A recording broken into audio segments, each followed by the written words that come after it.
NASA's Curiosity rover arrives on Mars. What they're not expecting to find is evidence of a nuclear war. The Mars Curiosity rover found that the abundance of xenon-129 is much higher than what we see here on Earth. Mars may have been destroyed by nuclear war millions of years ago, and it all starts with the evidence left behind in its atmosphere. In 2012, NASA's Curiosity rover found traces of xenon-129, a telltale sign of nuclear explosions like those seen on Earth. Dr. John Brandenburg believes this points to a civilization that faced a nuclear attack. What could have caused such a catastrophe on the Red Planet? Tune in as we unravel the shocking truth of this intergalactic war. The day Mars burned. There's a theory going around that Mars might have once hosted a war, and it wasn't your typical alien quarrel. This looks like it was a full-on nuclear battle that left Mars in ruins. Let's dive into this bizarre and mysterious idea, which is sure to blow some minds. But here's the twist. The remnants hint at an ancient power capable of interplanetary destruction. Back in August of 2012, NASA's Curiosity rover made its way to Mars. Everyone thought it would just be digging up some rusty red dust. That's what Mars is known for, right? But surprise, surprise. Instead of just plain iron dust, the scientists found traces of something weird. Xenon-129. And that's when eyebrows started raising. You see, Xenon-129 is not just floating around on every planet. On Earth, we see it when a nuclear bomb goes off. This little detail got some scientists, especially Dr. John Brandenburg, thinking that maybe, just maybe, there had been a massive nuclear explosion on Mars. Brandenburg, a former NASA physicist, wasn't just guessing. He had the data to back him up. He pointed out that Mars has a lot more Xenon-129 in its atmosphere than Earth does. And it is not something you can easily blame on the sun or cosmic radiation. The numbers were just too big. According to Brandenburg, this stuff looks like a fingerprint left by nuclear weapons. When he showed the data to nuclear experts, they confirmed it had all the classic signs. This was not just a natural fluke. Something powerful had happened there. To make things even weirder, Brandenburg found 2 spots on Mars with way higher radiation levels than the rest of the planet, like leftover nuclear hot zones. The kind of radiation that is left behind after a nuclear bomb detonates. And there were not even any craters, which means the explosions could have happened in midair. Just like the bombs dropped over Hiroshima and Nagasaki. No craters, but a whole lot of radiation. The real kicker is when you think about the size of those blasts. Brandenburg claimed that they were huge, like the size of the Empire State Building, detonating several kilometers above the ground. Imagine a blast that size wiping out everything beneath it. It is like the old black and white photos of the Hiroshima bomb. Total destruction, nothing left standing, just the eerie silence after the flash. Now, when did all of this happen? Brandenburg estimated it was about 300 million years ago. That is right, millions of years before humans were even a thing on Earth. Back then, Mars might have looked a lot like Earth, with oceans, lakes, and maybe even an atmosphere where life could thrive. It is wild to think about, but some scientists believe Mars could have had its own civilization. A civilization that was wiped out in an instant by nuclear bombs. This is not the first time people thought Mars might have had intelligent life. In 1877, an astronomer named Giovanni Schiaparelli thought he saw canals on Mars, channels that looked like they had been built by someone. Later in 1976, the Viking mission sent back pictures that looked like pyramids and a giant face carved into the surface. And more recently, high-resolution images, beamed back in 2016, showed what looked like walled cities, ruins from a civilization long gone. But here's the twist. If there really was a Martian civilization, they probably did not nuke themselves. This was not some inter-Martian dispute gone nuclear. It is more likely they were attacked by someone else. Maybe some predatory alien race that decided Mars needed to be wiped out. Imagine being one of those Martians going about your day, and suddenly there is a flash of light in the sky. Everything turns to fire. Everything you know is just gone. It is terrifying to think about. The nuclear blast did not just take out the Martians, they also wrecked the planet's entire ecosystem. Whatever life might have been there was turned to dust, and the environment was left so damaged that it could not recover. Today, Mars is a wasteland, a dry, barren rock with a thin atmosphere. It is hard to believe it might have once been vibrant and full of life. Of course, there are other theories to explain the Xenon 129. Some scientists have suggested that it could have been the result of natural nuclear reactions. There is actually a place on Earth where this happened, in Gabon, Africa, where natural uranium deposits started a chain reaction about 1.7 billion years ago. But here is the thing, those natural reactors leave behind craters, and they produce a different kind of xenon. The hotspots on Mars do not have craters, and the xenon found there is exactly the kind produced by a nuclear bomb. It just does not add up as something natural. Brandenburg is convinced that Mars was attacked by aliens 300 million years ago, and it is a chilling thought. If that is true, it means humanity is not alone. And worse, we are not the most dangerous species out there. Whoever attacked Mars might still be out there, watching, waiting. And if they were willing to obliterate an entire planet back then, what is stopping them from doing it again? After Mars, let's dive into the story of a man whose fascination with the unknown led to his downfall. Rocketry, rituals, and ruin. Let us shift gears a bit. Now we have got another bizarre figure in history who might have been onto something strange himself. Jack Parsons. He was a rocket genius, one of the pioneers of NASA's Jet Propulsion Labs, but he had a dark side. Parsons was not just into rockets, he was also into the occult, big time.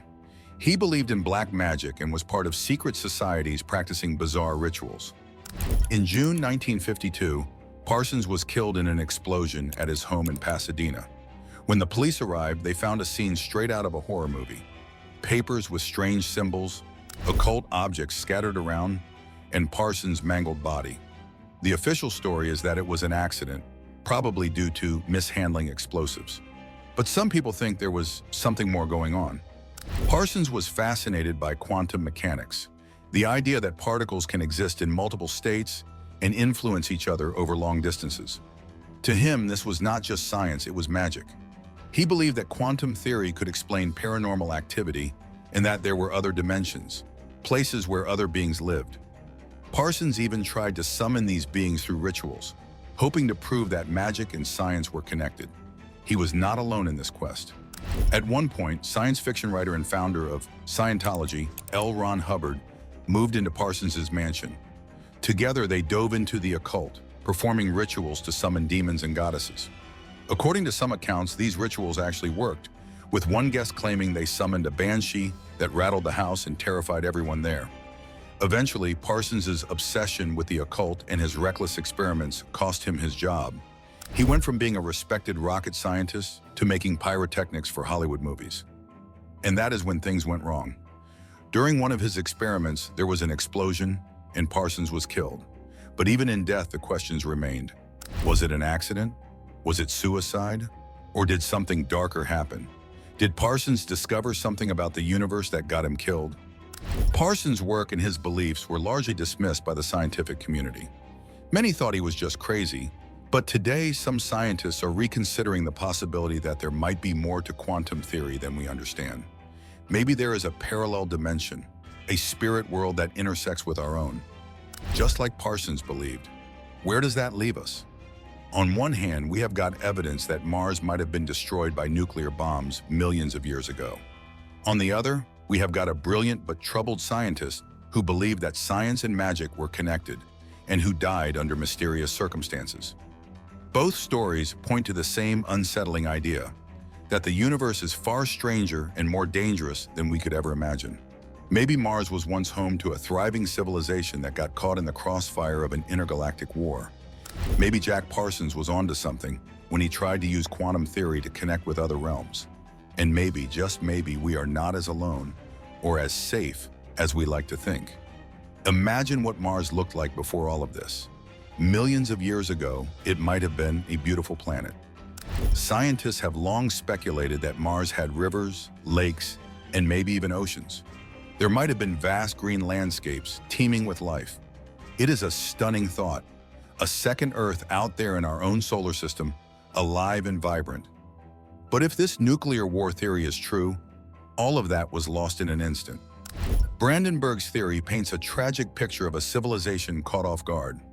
The Martians might have been completely unaware that something was about to happen. There are no signs of preparation, no evidence of bunkers or shelters. It is as if one day they were just living their lives and the next, they were gone. The scale of destruction was so immense that it completely changed the face of the planet. The atmosphere was torn apart, the oceans evaporated, and the surface was left barren and irradiated.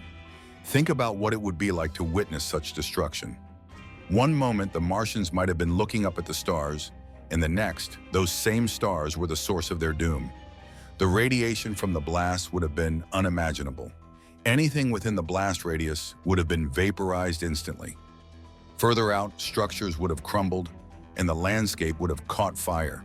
The after effects would have lasted for years, poisoning the air and the ground, ensuring that nothing could survive.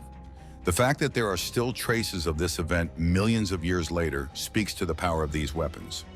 On Earth, we have seen how nuclear tests leave behind radioactive isotopes that linger for decades. On Mars, the evidence has lingered for hundreds of millions of years. It is a haunting reminder of what can happen when powerful technology is used for destruction. The idea that Mars could have once been like Earth, only to be reduced to the barren world we see today, is a stark warning for humanity. But who could have done it? Brandenburg believes that it was an alien race, one far more advanced and far more aggressive than anything we have encountered. He suggests that Mars might have been caught in the middle of a larger conflict, a war that spanned across different star systems. The Martians were just unlucky enough to be in the wrong place at the wrong time. It is a chilling thought, but it also raises questions about the nature of life in the universe. If there are civilizations out there capable of such destruction, what does that mean for us? After Jack Parsons, it's time to look back at the universe and consider an unsettling possibility: the price of intergalactic warfare. We have always imagined alien life as being either peaceful explorers or curious scientists like us. We picture beings that would want to communicate, share knowledge, or even help us advance. But what if the truth is far darker? What if the universe is filled with warlike species that see other civilizations as threats or resources to be exploited?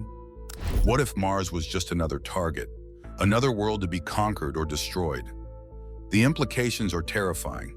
If Mars was destroyed by an alien race, it means that we are vulnerable. It means that we could be next. The technology that wiped out Mars was powerful enough to change the course of an entire planet, and it could easily do the same to Earth. We might not even see it coming. One moment, everything could be normal, and the next, we could be facing total annihilation. It is a sobering thought, one that forces us to consider our place in the universe. But there is another side to this story. If Mars was once home to intelligent life, then it means that we are not alone. It means that life is not unique to Earth, that the conditions that led to our existence have also led to the existence of others. And if life once thrived on Mars, then perhaps it could thrive again. Perhaps there are still traces of that ancient civilization waiting to be discovered, clues that could tell us more about who they were and what happened to them. The search for life on Mars has been ongoing for decades, and every new discovery brings us closer to understanding the planet's past. We have found evidence of water, signs of ancient rivers, and even organic molecules. All of these point to a time when Mars was a very different place. But the presence of Xenon 129 adds a new layer to the mystery. It suggests that whatever life was there did not just fade away, it was violently destroyed. Brandenburg's theory is not without its critics. Many scientists argue that there could be other explanations for the presence of Xenon 129. They suggest that natural processes, such as volcanic activity or cosmic radiation, could have produced the isotope. But Brandenburg remains convinced that the evidence points to a nuclear event. He believes that the pattern of radiation, the lack of craters, and the specific isotopes found all suggest a deliberate act of destruction. It is easy to dismiss these ideas as science fiction, but the fact remains that there are still many unanswered questions about Mars. We have only just begun to scratch the surface of the planet, and there is so much more to learn. The possibility that Mars was once home to a thriving civilization is not as far-fetched as it might seem, and if that civilization was destroyed in a nuclear war, it could have profound implications for our understanding of the universe. Parsons' experiments with quantum mechanics and the occult were controversial, to say the least. He was not just a scientist, he was a seeker, someone who wanted to understand the fundamental nature of reality. He believed that the universe was not just a collection of particles and forces, but something far more complex and mysterious. His work with L. Ron Hubbard, his rituals, and his experiments all point to a man who was trying to bridge the gap between science and the supernatural. The connection between Parsons and the Mars theory is not immediately obvious, but it lies in the idea that the universe is far more mysterious than we can comprehend. Both stories suggest that there are forces at work that we do not fully understand, forces that can shape the course of planets and civilizations. Whether it is the possibility of an ancient Martian war or the idea of parallel dimensions and supernatural beings, these stories challenge our understanding of reality and force us to confront the unknown. But in the end, it cost him his life. The explosion that killed Parsons was ruled an accident, but there are those who believe that something more sinister was at play. Some say that he was meddling with forces he did not fully understand, that his experiments with the occult opened a door that should have remained closed. Others believe that he was silenced, that he had discovered something that someone did not want him to reveal. Whatever the truth, Parsons' death remains a mystery, and his work continues to intrigue and inspire those who dare to think outside the box. Why did Parsons' life end in such a mysterious way? Was it a tragic accident or something far more sinister? Leave your thoughts below, like the video, and subscribe for more explorations into the unknown.